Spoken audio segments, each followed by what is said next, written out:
Pattern recognition. Have you ever noticed patterns in nature, such as the different time the sun rises each day or the schedule of the ocean tides? How about patterns in your schoolwork? Poems, such as limericks, have a pattern that sets them apart as a type of poem. Shakespeare's plays contain patterns. They are written in unrhymed iambic pentameter, which is a pattern of 10 stressed and unstressed syllables. Patterns can be identified in art as well, such as Van Gogh's distinctive brushstrokes. In the process of observing and breaking down a problem into easier-to-solve smaller pieces, you will likely have noticed similarities in patterns. You may have identified patterns within the subproblems or among them. For example, returning to the necklace problem, you may have noticed similarities between each of the smaller subproblems identified. What is the cost of the red beads? What is the cost of the blue beads? And what is the cost of the thread? The operation to find each answer is the same. Cost of red beads times number of red beads, cost of blue beads times number of blue beads, cost of thread times length of thread.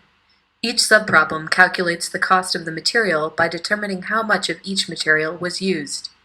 This pattern of similar subproblems aids us in determining how to find the answer to the larger problem. Stay tuned as we will continue with this problem in the next video. Patterns are opportunities for efficiency when solving problems.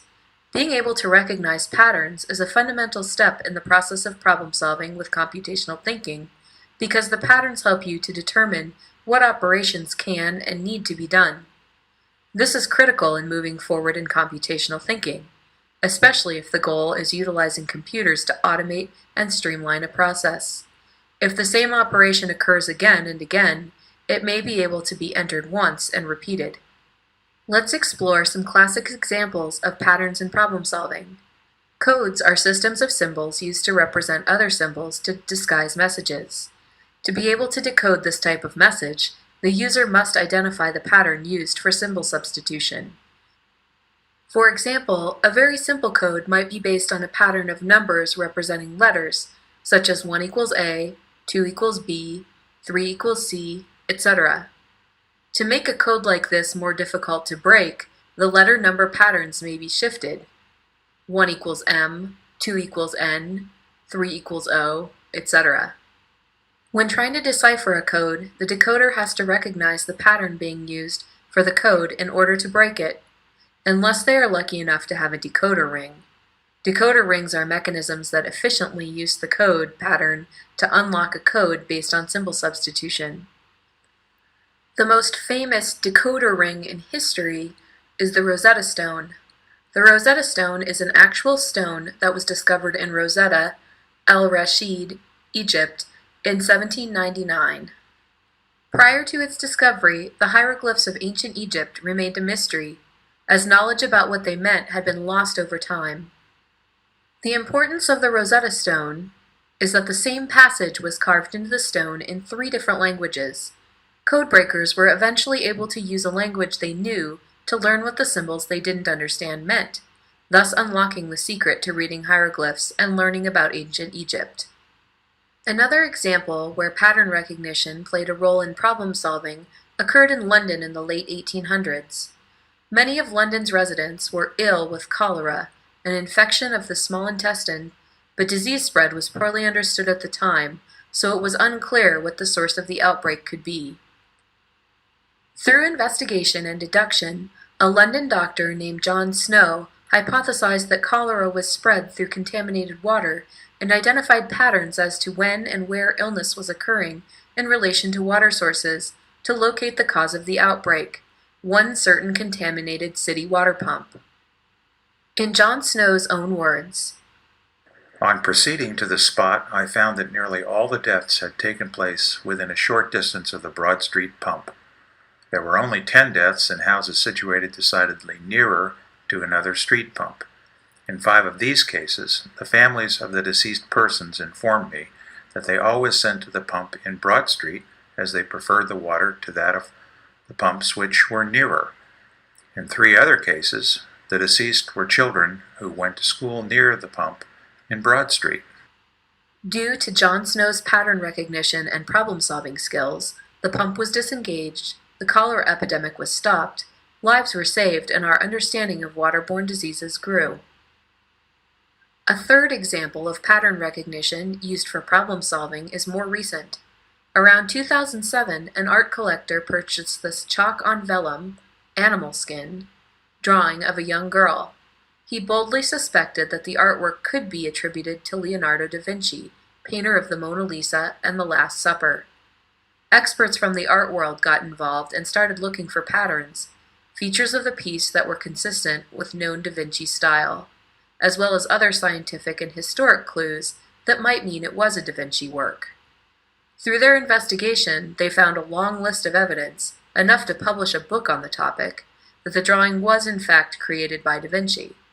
The patterns identified include exquisite details such as the way the girl's headband curves her hair and her fine eyelashes. The age of the vellum, determined through carbon-14 dating, on which the girl is painted, is consistent with when Da Vinci lived. Pen and ink lines discovered under the chalk layer using super high-resolution photography that indicated a left-handed artist, which Da Vinci was, as well as similar drawing habits to Da Vinci's other works.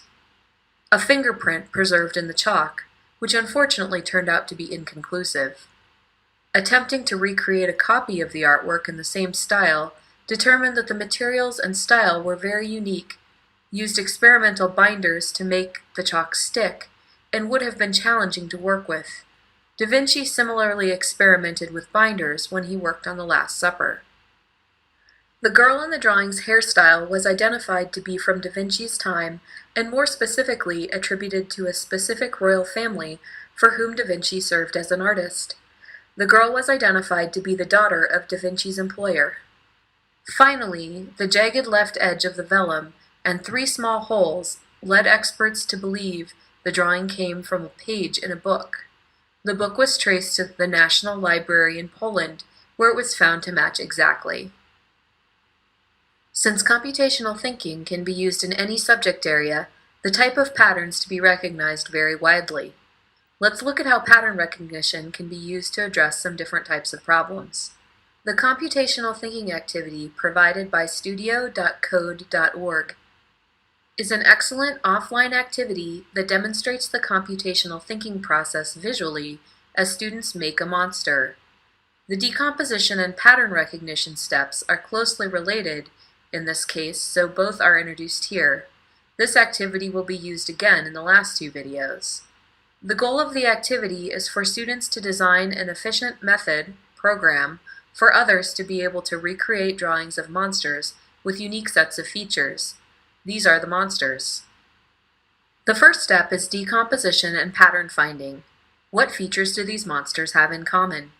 How can we group features? They all have a head. They all have eyes. They all have a nose. They all have a mouth. And 2 have ears and 1 does not. Next, have students use tracing paper to physically group features. They can name these features based on the monster's name. We will continue with this activity in the next video. There are many great online resources for practicing recognizing patterns. Visit the suggested activities for this section to find links to a variety from different subject areas. Several are described here. The pattern generator at showdoor.org generates an ongoing variety of different types of patterns. If you want to focus on numbers and math-related problems, try the empty triangle and number cracker. For English language arts related patterns, try Syntax Store, which focuses on sentence structure, and Limerick Factory, which plays with poetry. People Patterns combines visual pattern recognition with math in levels of increasing difficulty. Guess My Button is another visual pattern recognition game. Another great way to practice recognizing patterns is through drawing. Students can search for instructions and methods for drawing just about anything they would like. For example, a quick search resulted in a method for sketching a horse that begins with abstract shapes and steps through a process toward a detailed and recognizable horse. A similar method is used when drawing a portrait. When you have finished watching this video, don't forget to complete the quick self-evaluation to check your understanding.